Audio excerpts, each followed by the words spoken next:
everyone, and welcome to another episode of Eating at a Meeting. And I am excited to bring to you from across the pond my new friend, Claire Beach. She is UK-based, London-based, and she is the managing director of Azura Events. And she is a passionate advocate for inclusive, sustainable event planning, driven by her own experiences as a gluten-free, neurodivergent attendee. And we got introduced via Miguel from Skift Meetings on a LinkedIn post. So I'm so excited to talk to you, Claire, to hear your story and to see where we can get, what is the title of this thing that we called it today? Getting gluten-free right, why it's a responsibility for events and not a preference. So thank you for joining me. Thank you for having me, Tracy. You're welcome.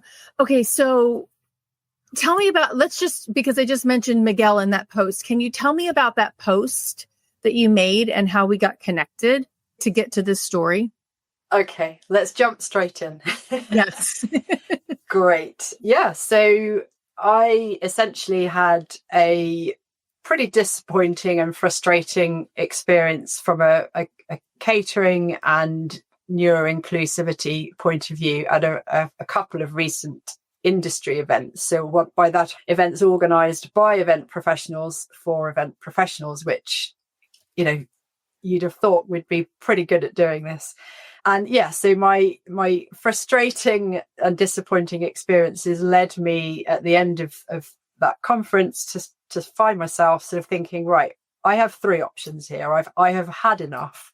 I've had years of this not going to plan and having really, not very pleasant experiences. So I have three options. I can either never attend any events ever again.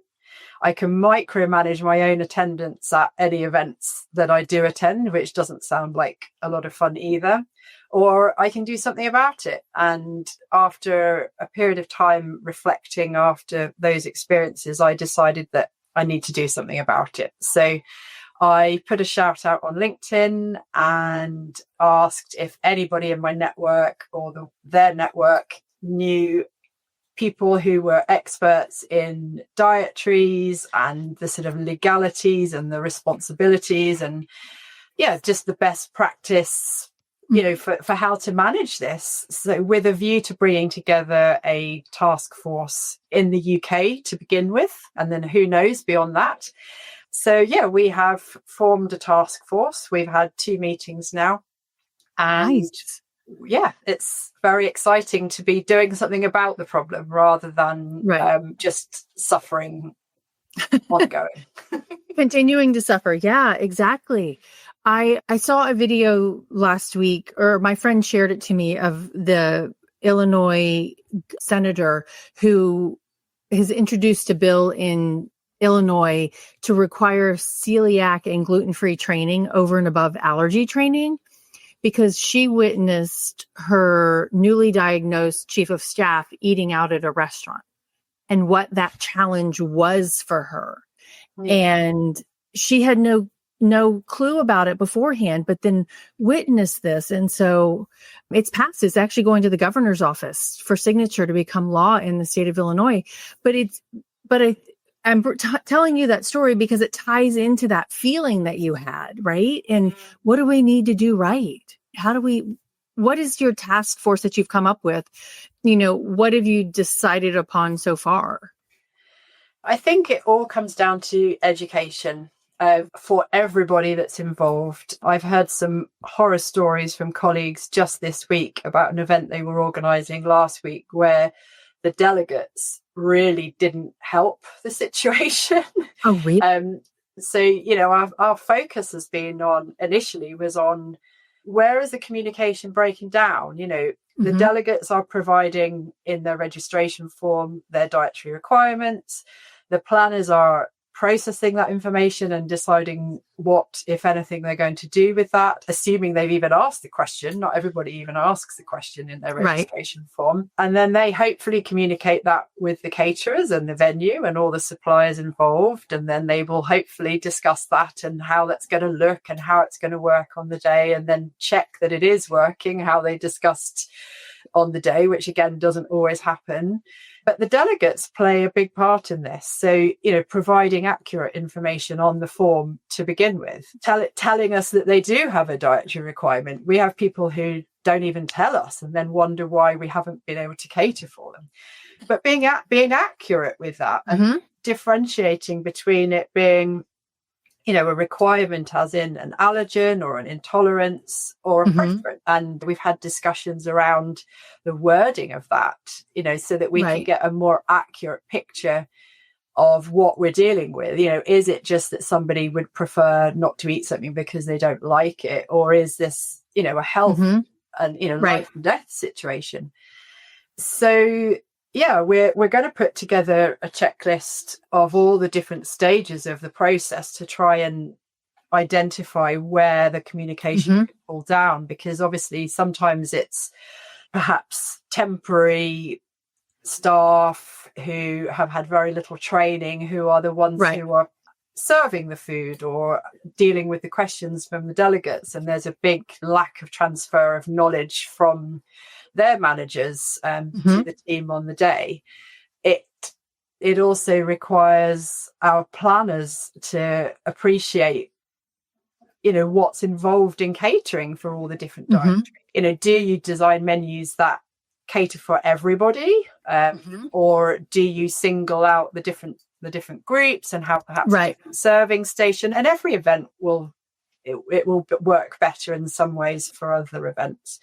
But then educating the delegates, if you have told us that you have an allergy or an intolerance, then that tells us that you're wanting us to cater for that. So when we then email you or contact you and say, here's where you pick up your special meal, or good news, you can eat everything on the menu today, or any other combination, or we provide you with a dietary card to put in your place setting at the dinner. Come and collect it. Use it. Otherwise, we then end up in a situation where, the caterers are going to all this effort and then the food doesn't. So true. Which is a waste. It's not great sustainably. And from a budgetary point of view, it's really not great. No, 100% agree. And I actually brought that up last week when I was speaking to MPI Minnesota. I'm like, how many of you, and it was related to kosher, how many of you pick up the phone and talk to the people who request kosher? Because how many of you have left kosher food just go to waste?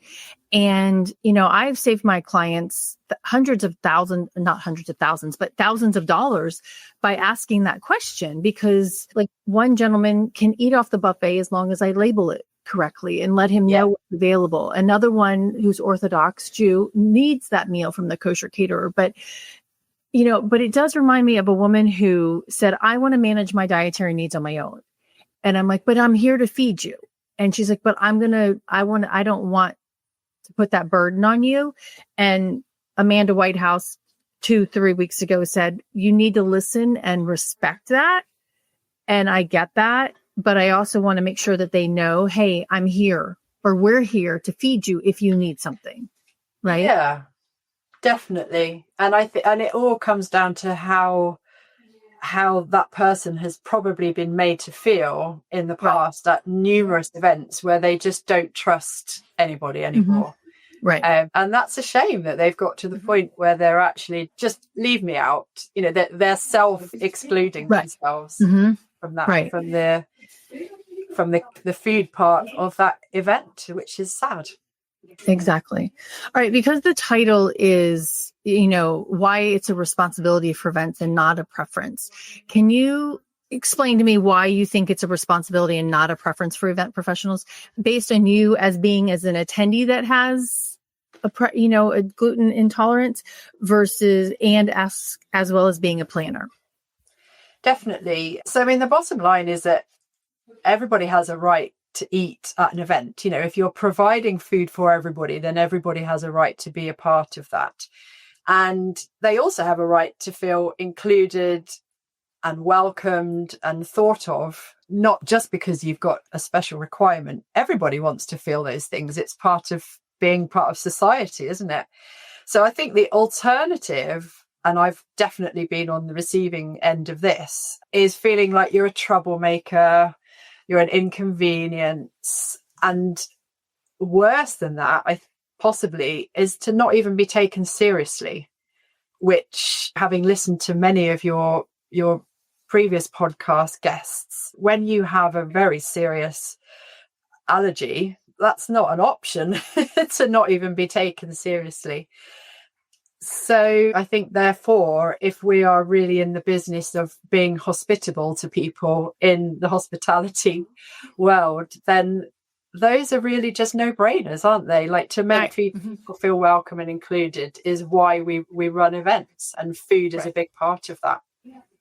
Well, and you just said hospitality, but there's a statement that I've heard a couple of times before. It's like, we don't want to send people to the hospital because we're trying in the hospitality industry. Those two words are connected, but we don't want to use the first word only, right? Yeah, absolutely. Yeah. And having been fed gluten in error at events in the past, for me personally, it leaves me feeling very unwell for several days. I feel really tired, and that's the physical symptoms. But emotionally and mentally, it makes you angry, it makes you frustrated, you feel disappointed, you don't trust people.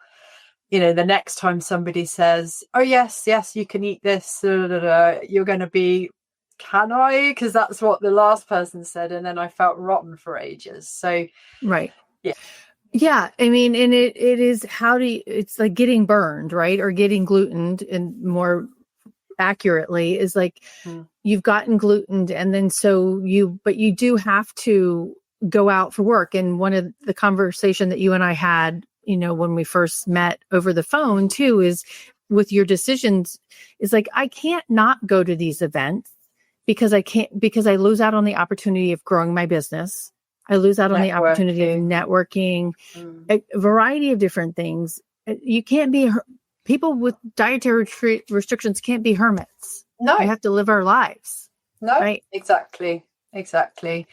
And, I mean, at the event that I was talking to you sort of straight afterwards a few months ago, I did end up having to go out and get my own food and manage my own catering. And that was the solution available to me then. And I know of plenty of other people who have had to do the same. And, as an organizer of events, I would feel really sad if that became an option for one of my attendees, because, we failed them. So, that's not something I want to happen.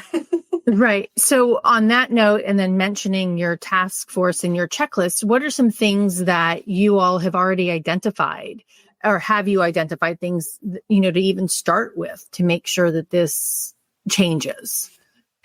Yeah. I mean, I guess things that I've observed, I mean, it's great to learn from other people's mistakes often, isn't it? Yes. And, how we don't want to do things. So some of the really common things that I've seen happen that we've therefore learnt from is never assuming that attendees only have one dietary requirement. For me personally, I'm gluten-free and I'm pescatarian. If we provide a dietary list with a name and their requirements, perhaps somebody has split that out into two columns. So, gluten-free in one and pescatarian in the other, they are joined together next to my name. So the number of times that I've been given, for example, a gluten-free bread sandwich, and they're thinking, yay, we've done it, but it's got a meat filling. And it's like, well, why didn't somebody join the dots there? And, right. Again, you wonder why it's so complex, why it's not being looked at in a sensible way. Right. And the same with labeling. At a recent event we had, again, they were very proud that they'd labeled the gluten-free sandwiches, but there was no information whatsoever about what the fillings were. So meaning like the sandwich? Yeah. So wow. Yeah. What are we meant to do with that? Right. You do just wonder. Right. And I think also just presenting the food, I've had, it's because quite often they've forgotten or they realize they've got it wrong, and then they'll rush away and try and come up with a solution. And literally, I've been presented with 2 slices of bread, not even cut into a sandwich, just shoved on a plate, the sort of poor, sad dietary table in the corner somewhere that just looks but it's just sad. And also remembering that there are other dessert options other than fruit salad, which I'm sure you've come across many times. Well, I shared one a couple of weeks ago. I was with Mia and Kayla at a conference, and they did a video because they're 20 somethings and can do those videos on the fly. This is 2 gluten-free people eating dessert at a restaurant or at an event, and they were literally picking up with a fork a piece of melon, right? And putting it in their mouth. I'm like, that's what they got. Can we be a little bit more? And I'm going to right. Yeah. I don't know if you've gotten this book. Okay. She's from the UK, and it's up for a James Beard Award, but Katerina Sirmi, I had no intention of talking about her today, but making any recipe gluten-free, dairy-free, egg-free, or vegan. And it's mostly pastries. And they're so good. I made them for the holidays. I have written it down. I will look it up. Thank you. Yes. So it is like, why do we have to succumb to just eating a bowl of berries or a plate of melon? And I don't like melon. There are so many options. And I think the other one, which my team, I can feel them almost on edge every service time, particularly, if we're eating together at our Congress dinner, and as a team, we do sit down at that point and join our delegates. And typically I'm always the last to be served, which I understand. Some catering managers, they like to do it very separately to make sure there's no risk, but there has to be ways of managing it so that it's not such a delay. Right.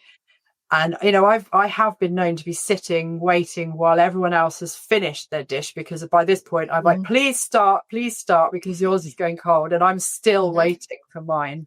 So that's not great. That's not a lot of fun. It's not a lot of fun for me, but it's also very difficult for the people sitting with you because they feel uncomfortable. And the last thing I want is for people to feel sorry for me. I just want to join in. Right. Exactly. Yeah, you don't want them to feel sorry for you or to start asking you questions about why you eat a specific way. Yeah, I don't mind that. I don't mind that so much, but yeah, I certainly don't want people feeling sorry for me. And then I think the other thing that I really want to tackle is having staff, and certainly sufficient numbers of staff on site who know how to explain the ingredients and the preparation methods that have been involved.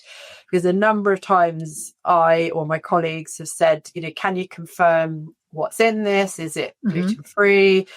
And people just say they don't know.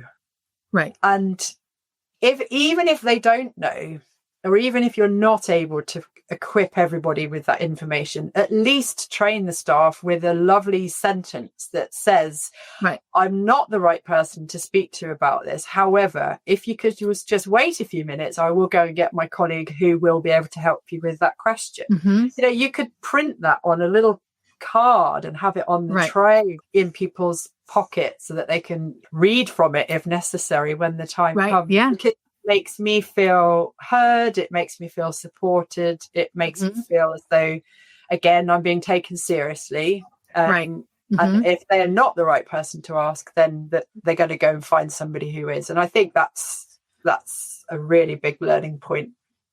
Oh, I 100% agree. There is and I'm going to, before I show this, I'm going to say hello to Margaret, my gluten-free gal on Instagram, as well as Tara Samadi and lifestylists who've joined on Instagram, and my friend Teresa. Hello. But one of the things that I've done recently in the last 2 years at my conferences is for the past order. I mean, this is for labeling in general, and this matches the labeling, but I've created this name badge holder, right? And I created the label on it, and it lists the allergens and it's gluten-free. But what you just said to me gave me a new idea. It's like, let's on the back of it, let's put how it's prepared. Yeah. And this is just pinned to the server's lapel, right? Brilliant. And so, and they love it. I mean, I've said this multiple times. I've had servers going, oh, I want to be the ahi tuna. I want to be the tater tot or whatever. Yeah. Has it been cooked in oil that's right, been used for other for ingredients, or even if it is a separate oil, is it right next to the other one? In which case it's probably still contaminated. And often people haven't even considered that.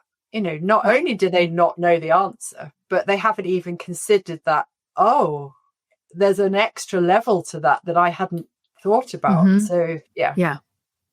Yeah. And it's really hard, I think, too, when we're talking about that front of house staff who is temporary, right?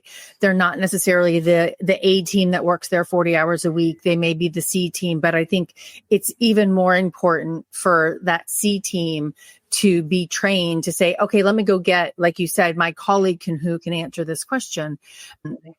Because and one of my friends said this, you're a chef, but you're no better of a chef than you are without the front of house team. Yeah. Because they don't see you, right?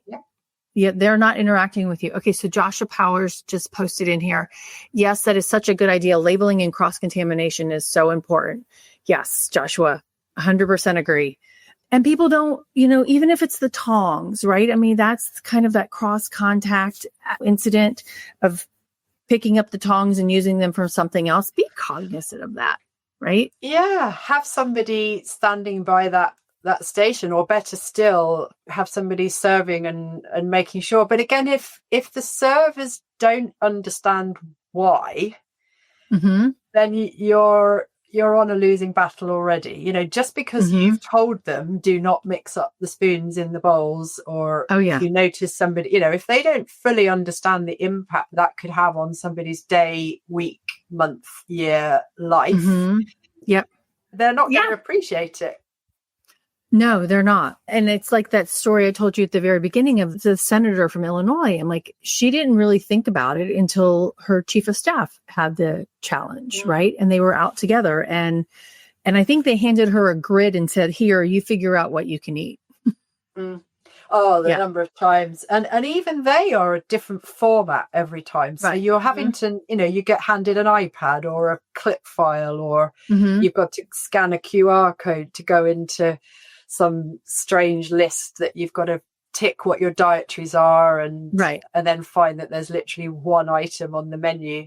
But then I was in a restaurant in London last week, and they had the little gluten-free symbol at the bottom indicating that, okay, so they're going to mark up things on the menu. And I looked at the menu and they hadn't. So I then had to have a conversation and say, well, surely that's gluten-free, because there was nothing in it that told me that it should be a problem. But again, it was down to how it was prepared and the environment that it's prepared in.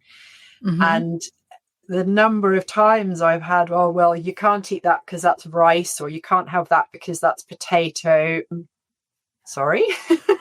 So just basic understanding ingredients is lacking a lot of the time.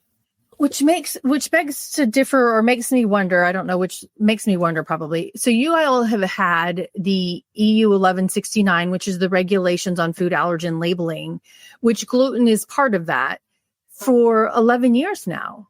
And so just making the requirement to label doesn't mean that it's being done definitely accurately and or thought through in that whole process. Like, hey, great, maybe you sent your menu to your printer and put these codes on there, but did you didn't think through the whole process? No. I mean, I see in every part of the world that I travel to very inconsistent use of labeling. We acknowledge in different parts of the world it is required to be in different ways, but a lot of the time it's not fit for purpose at all.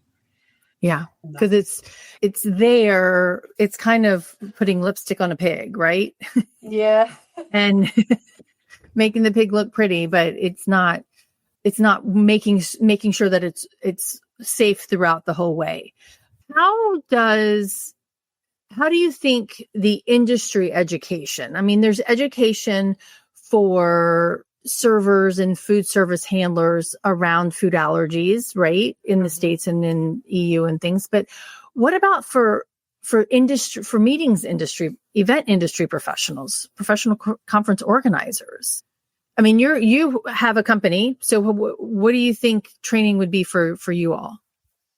I mean, I think my team would probably say that just hanging out with me and seeing the horrendous situations I've been put in has been great training for them. They've lived experiences through me, and it's definitely made them so much more aware of the questions to ask and the impact that different outcomes can have. And again, coming back to how it makes people feel.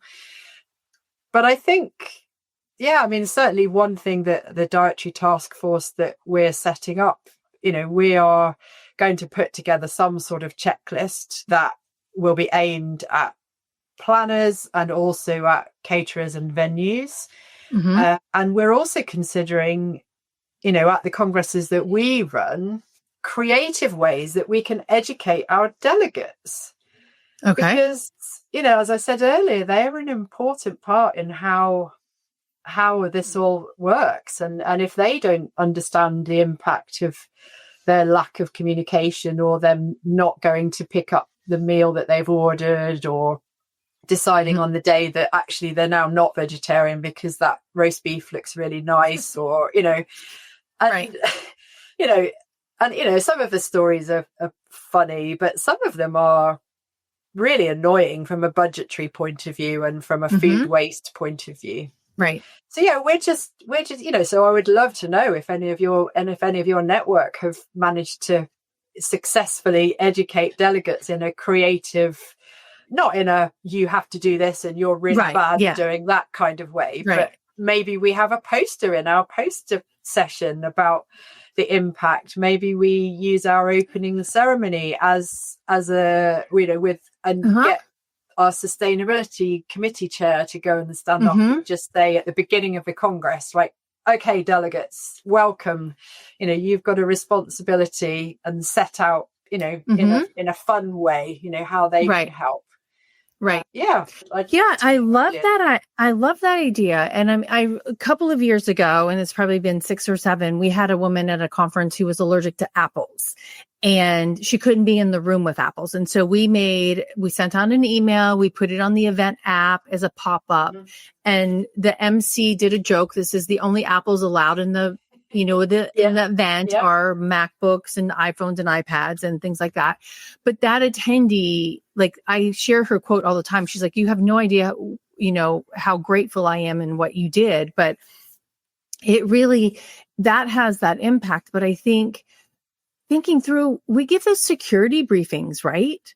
Like, we give them that would be a great aspect to add to our security briefings for all of our delegates, right? We're talking about active shooters or whatever. I'm like, this could potentially kill somebody right here, on the show floor not in the same manner, but, but that would be a great thing to include in those safety information, whether you have it on your event app or doing a live conversation. Definitely. I mean, from an inclusivity point of view, we have developed over the last couple of years what we call our Congress Guide.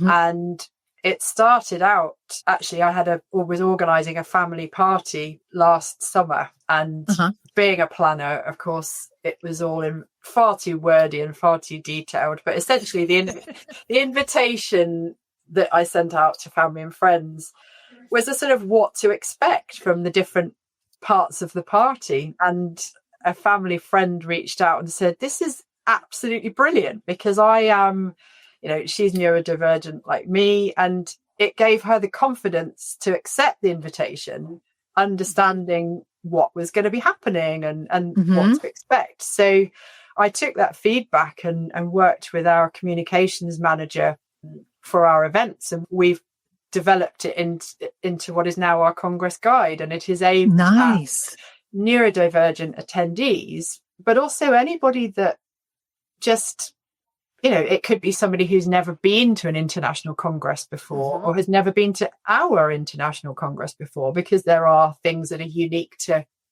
each event, but also just people who like to plan. And this is, one aspect of the neuro-inclusive events toolkit that I've also been involved in developing and launching a couple of months ago. I think you're going to share the link. Yes, at some point. Yep. little things like doing a video of how to get from the station to the venue or from the airport to the venue. And, if you can remove elements of anxiety for people, they're more likely to register and they're more likely to actually turn up. And the same goes with dietary information. If we can provide menus in advance, it helps people to plan and to feel that they're going to be comfortable attending. Right. There are lots of things that we can do to help people feel supported and ready to turn up. Exactly. I'm typing in that neurodivergent guide. I hope I spelled that right. But okay, I got it posted. Yeah. So it is, I think it really does, because there are people, and especially maybe with kids, I'm going to say kids, young professionals who are just coming out of, school, college, and coming into the workforce who've never come to a conference before, maybe have never traveled internationally or whatever, or domestically for that matter, right? Yeah. I think that adds a whole nother level of comfort for anyone in understanding that. And it does take a lot of due diligence on our part to think about, okay, well, how do I get from point A to point B, right? But as a former transportation manager, graphic designer for the Olympics, I mean, we had to figure out, how do the athletes get from here to here, and how do, I'm like, you have to think through those things. Definitely. But also things like, how does a Q&A session work? It's obvious to those that have been turning up for these things for years. But imagine, the first time you attend a scientific congress and you're wondering why there are people leaping up in the aisles to get to microphones, but nowadays you can ask questions through an app, for example. So, if you are that first time attendee. So, things like how to collect your special meal is absolutely something that features in our Congress guide. And I think we will definitely add a section around food waste, around communication, and how if we don't know your requirements, then we can't help you, and we are here to help you. So, yeah. One of the things I remember when Vancouver Convention Center opened, and this is just another idea too, is that they did napkins and signage throughout the convention center talking about how sustainable they were. And they talked about, there was a napkins and like, hey, did you know that there were this many clams that live underneath the convention center? Because it's built over water as well. And so they shared that knowledge on the beverage napkins that were being passed out, when you pick up your drink or your appetizer or whatever. And so I thought that was a very unique way. I mean, it's not necessarily sustainable in these, are they compostable napkins or whatever, but at least it's a unique way to distribute and educate people on what you're doing, right? Definitely. Yeah. How has your team, witnessing you eat or not being able to eat, how do they approach menu designs now? With a lot more attention to detail, thank goodness. Yeah. Yeah. Because they know that when it gets to me, I'm going to ask the usual questions. So they're asking those questions before it even gets to me, which is very satisfying. But, I think also, I've always been an advocate for, do we really need to have, for example, a gluten-free biscuit during the coffee break? Is there a biscuit or a cake that everybody could eat? Right. That is gluten-free, that nobody else would notice? That there are sort of amazing gluten-free brownie recipes. And, as most gluten-free people will know, a lot of gluten-free is perhaps not worth bothering with. So I'm certainly not suggesting that we pass out sandy biscuits for everybody. But, there are some amazing recipes out there that nobody would even notice was gluten-free. And just means that you then don't have to worry about whether your gluten-free delegates have got something. And that's just focusing on gluten-free. Obviously, you can include dairy-free, nut-free. Right. Exactly. In the process. Yeah. Well, and I'm thinking of my Mary's Gone crackers. I don't know if you can get them in the UK, but Mary's Gone crackers, they've got ones that are complete 14 allergen, no soy. Some of them have soy, but other ones, they're seed based and they're delicious crackers. You can get them at Costco and they're so good. You could just use those instead. But it is, and it eliminates that extra step of having to worry from the catering side as well as from the attendee side. And if you've got a caterer that's willing to work with you on that, I have come across caterers, it'll cost more to do it all gluten-free. Well, will it? Will it actually? Again, coming back to creativity, encouraging our suppliers to think outside the box a bit more. And I think also just remembering that, education goes both ways. Our caterers and suppliers are always teaching us things about the way that they have to manage things. But if we can teach them by bringing our event in and insisting that something is done in a certain way, wouldn't it be amazing if they then learn from that and then roll that out for future events so that everybody behind us benefits as well? I mean, that's always a conversation I try to have with our suppliers as well. Exactly. I'm like, I want to buy this book and just send it to all the pastry chefs in the hotels that I'm working in so that they can come up with ideas for me before I show up. Right. Yeah. So I want to say hello to Perry, Adia, and Velcia, who are on Instagram listening. So if you've got any questions for me or Claire, please let us know because we're very happy to answer them. Absolutely. You're working on a task force for the gluten-free for dietary restrictions. You've got the task force or the guide for the neurodivergent.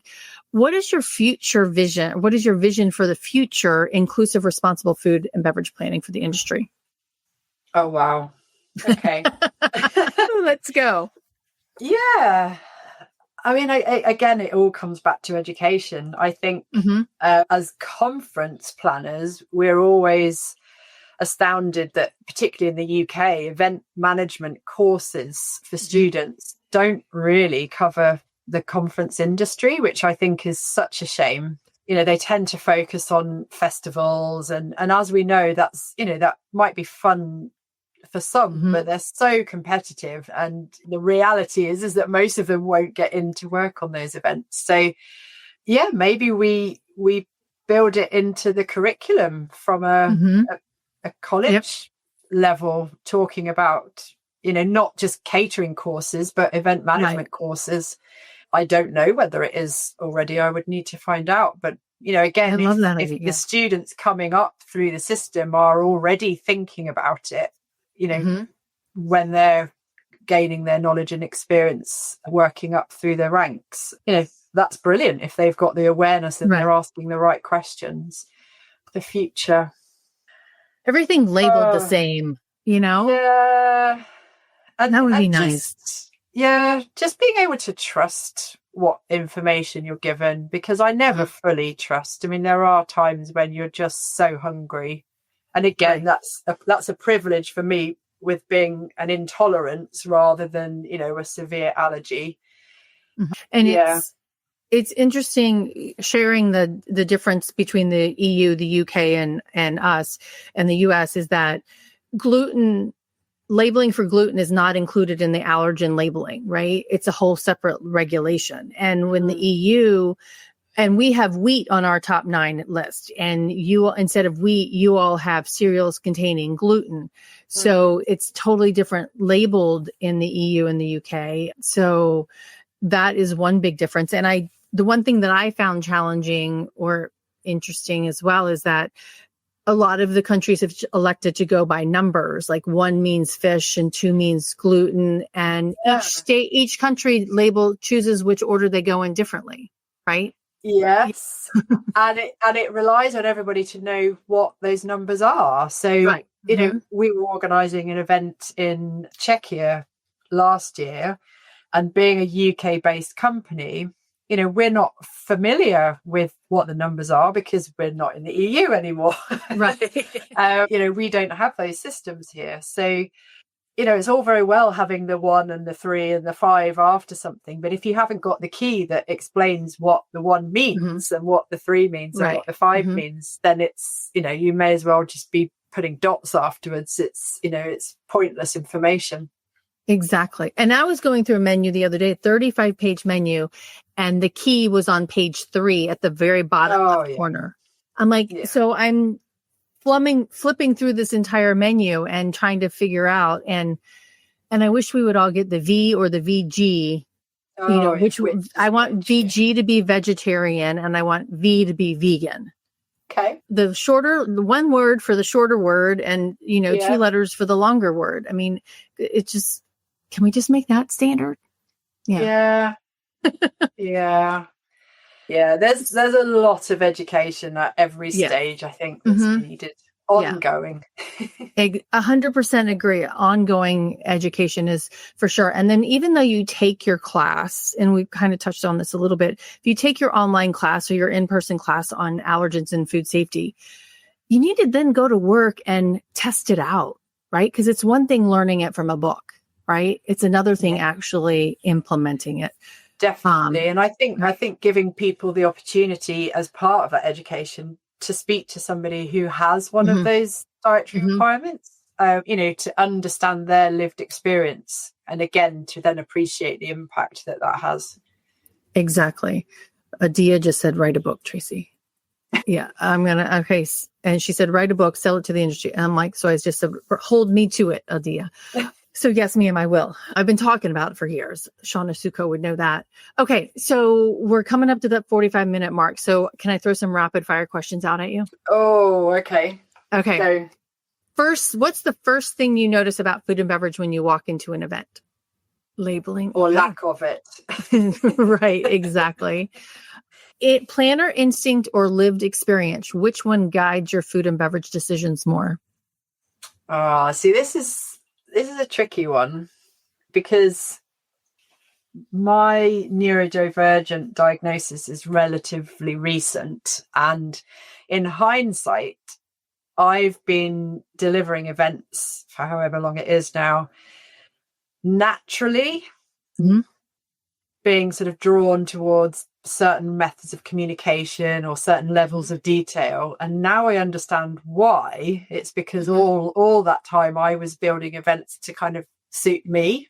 Okay. And my need for information and my need for clarity and to have my expectations managed properly. So it's a bit of both. It's lived experience and the need to plan it properly. Yeah. I think those two things should go hand in hand. Okay. For however many years of experience that you have, being able to think through the things and those opportunities that we've experienced to learn from helps us. That's a lived experience at the same time. Yeah. And like we were saying earlier, all the times it's gone wrong is always an opportunity to learn, whether it be in our events. Thankfully, not too many things have gone wrong, but certainly other events, learning from that. And instead of just being critical and just, sort of analyzing it and thinking, okay, so what could have gone wrong here and how can we make sure that never happens to us? Yeah. Right. Exactly. Well, and it reminds me of my Olympic days, and we would sit in things, do the what ifs. What if this happens? What if this happened? And we were thinking about hurricanes and tornadoes. We never thought about COVID, epidemic.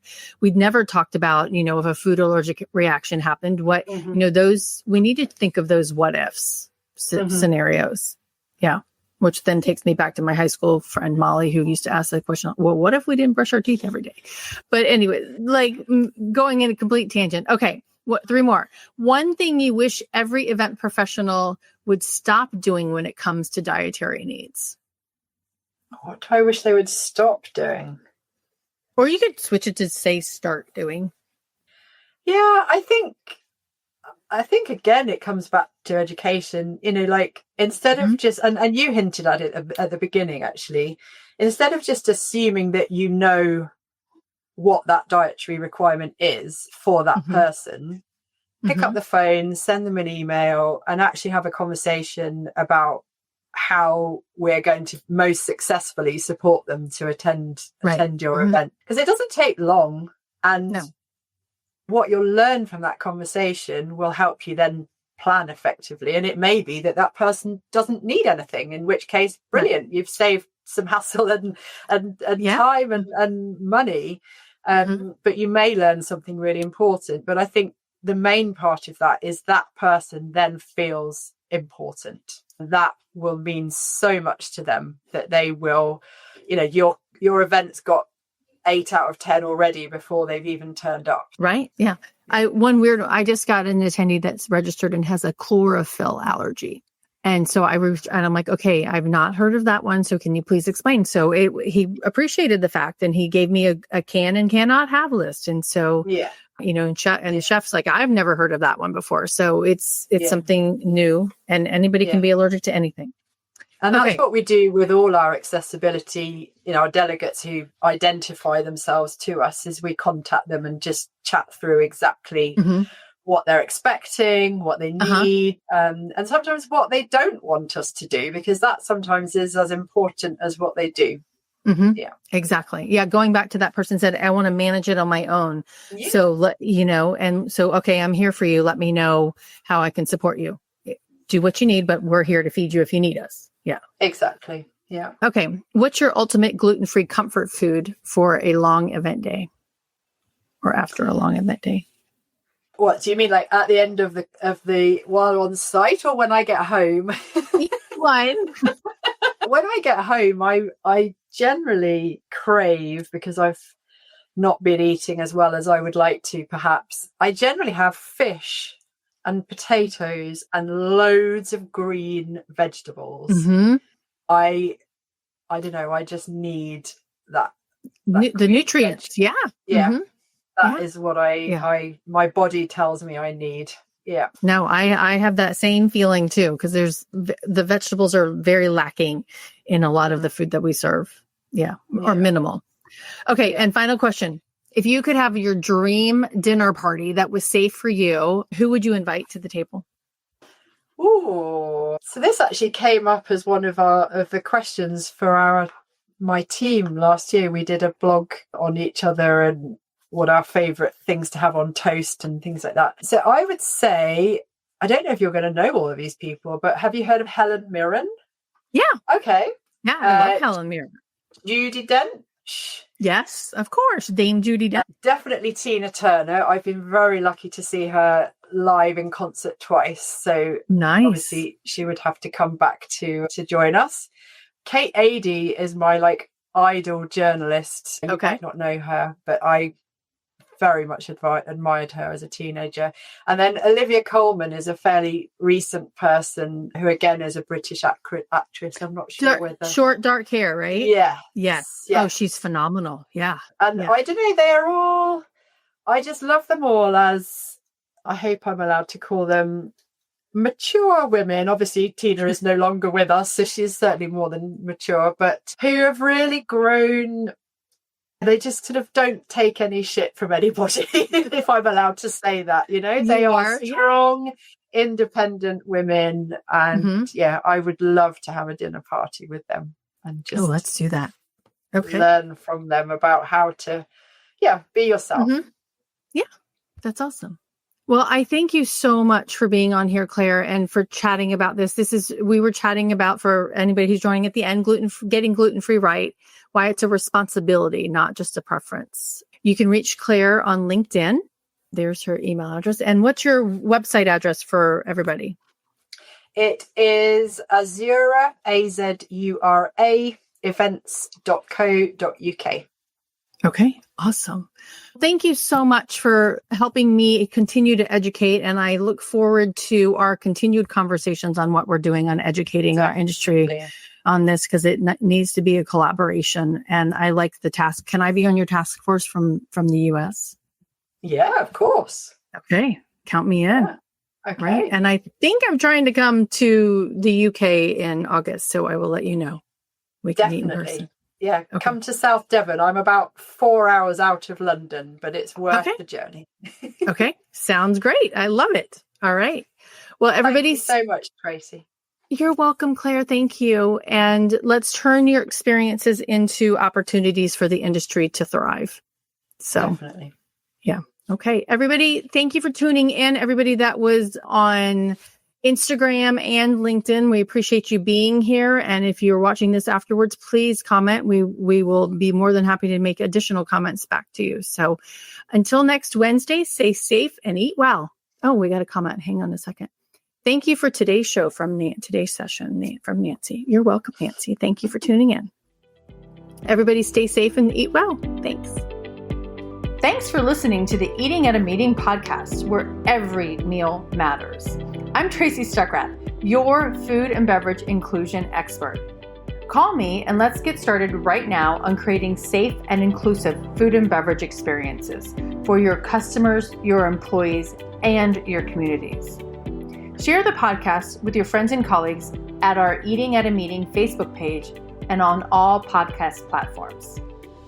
To learn more about me and receive valuable information, go to tracystuckrath.com. And if you'd like more information on how to feed engagement, nourish inclusion, and bolster your bottom line, then visit eatingatameeting.com.